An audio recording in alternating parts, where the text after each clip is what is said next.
Yo, what's up guys? Andito tayo ngayon sa Manila Bay. Kasama natin si Buddy. So, dito yung beach, yan. O, tignan nyo naman. Wow. Napakalinis na guys ng Manila Bay. Sinubukan ko rin magpalipad ng drone. So, di naman tayo dito na sita. Mga bantay.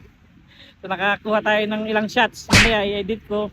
Tapos, pakita ko sa inyo yung shot na ginawa ko gamit yung ating drone, siyempre na pangmalakasan, DJI Mini 3. Ayan. O tignan nyo naman guys kung gaano kaganda yung ano dito, yung dagat. Ayan, oh. Marami rin nagpapasyal dito. Kahit na medyo mainit, ayos lang. Masulyapan lang nila yung Manila Bay.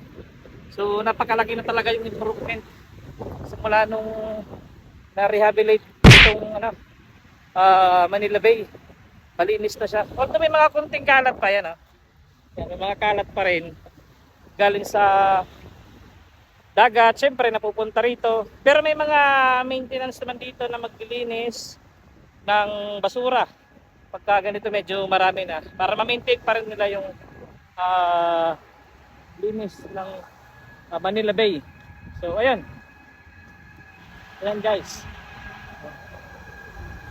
Tignan nyo naman kung gaano kaganda yung Manila Bay ngayon compare dati, di ba? Na parang basurahan na lang to.